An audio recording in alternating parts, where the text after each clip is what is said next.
établi par les recruteurs, puis direction Beyrouth au Liban. Sans vous mentir, lorsque je suis arrivée, c'est ceux avec qui je vais travailler qui ont venu me chercher à l'aéroport. Maintenant, ils m'ont amené dans leur maison.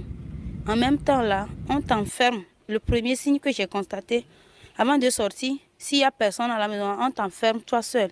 Mais les difficultés que j'ai eues, parce que leurs enfants, on ne les met pas au dos là-bas. Voilà. Tu vas tout le temps courir derrière l'enfant. Et là-bas, j'ai suivi un enfant de 7 ans, de 7 mois.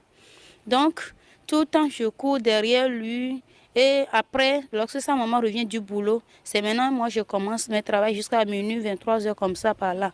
Et déjà à 5 heures, je me réveille. Là, je peux dire que là-bas, je mange au moins 2 fois là-bas par jour. Donc, là-bas c'est bon, mais je ne sais pas que c'est bon.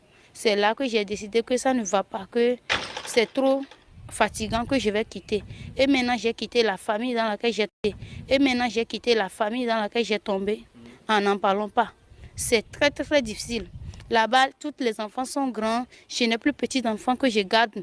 Seulement, je travaille. Mais si j'ai travaillé là-bas, au retour de la famille, parce qu'eux tous ils vont au travail, ils reviennent tous à 15 heures. À leur retour maintenant, on y va chez la maman de la dame. Maintenant là-bas, c'est là-bas que je travaille encore plus que là où moi-même je suis. Et maintenant, on quitte là-bas à quelle heure il veut.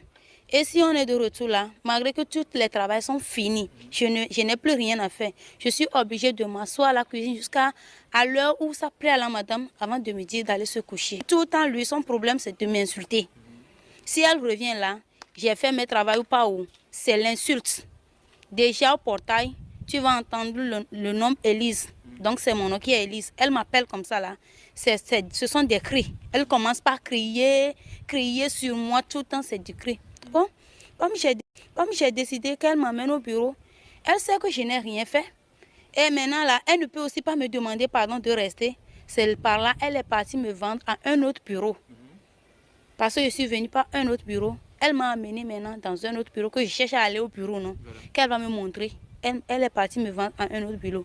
C'est là où j'ai demandé que je vais voir ma madame bureau, la bureau par laquelle je suis arrivée, que je vais la voir. Ils m'ont dit qu'il faut savoir qu'à partir d'aujourd'hui, là, c'est ici ton bureau. Je dis, mais je ne comprends pas. Ils ont commencé par me gifler comme ça. Que pourquoi j'ai demandé d'après ma madame bureau. Et c'est par là, il m'a enfermée pendant 4 jours. Le 4e jour, il m'a envoyé au travail. Je suis partie au travail. Je suis encore restée là-bas. J'ai fait 3 mois là-bas. Maintenant, le 3e mois, tout le temps, l'autre madame là, elle m'insulte, mais elle m'insulte dans l'arabe. Donc moi, je ne comprends pas l'arabe.